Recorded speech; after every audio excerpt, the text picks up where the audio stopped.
this is a huge problem, and it impacts, the families very much, and our healthcare system in many ways. I think kids come back to the hospital because they don't have a stable or reliable nurse.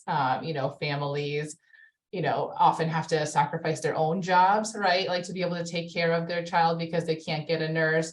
There are, many states, especially recently, doing really innovative things around paid family caregiving. I feel like the narrative before was a lot that, well, if you're the parent, like this is your job, right? This is like what you're signed up for. And I'm like, this is not like, any parent's job. I think this is something that we have to recognize as a skill that, families with children with medical complexity have had to learn, right, and gain knowledge for. And we should acknowledge that, whether it's through payment, whether through like some type of certification so they can get, payment and benefits, because this is not, I think, any typical parent's experience. So I think, that's one way that some states have been able to work around the problem of the shortage. And I think, we are trying, just at a very basic level, understand sort of eligibility criteria across payers, right, about who qualifies for what. I think that is also, what leads to some of these sort of inequities and shortages of the home healthcare workforce, because there's no clear like standards about who gets how many hours, who gets personal care maybe versus private duty nursing.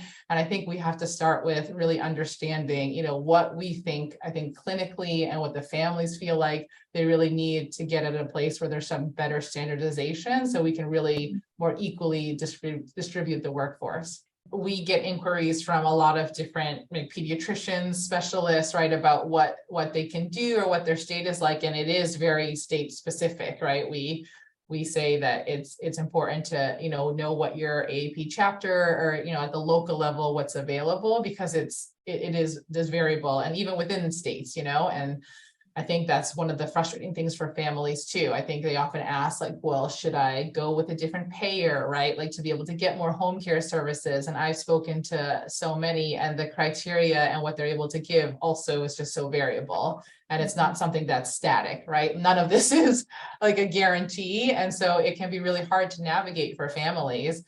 And again, that's why I feel like we need to, support the families, at home as best as we can by education, building their network, right? Like how we can, find ways in their own communities, right, to support them.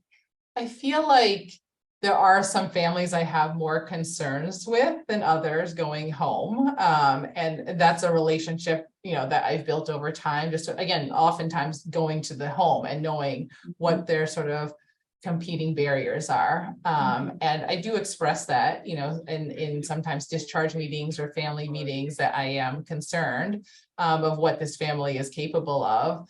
Unfortunately, I think there's not great options in that situation, right? I think if there was more respite care services, if they were better or closer kind of like short-term rehabilitation services, that would be a great option. But those are also very limited.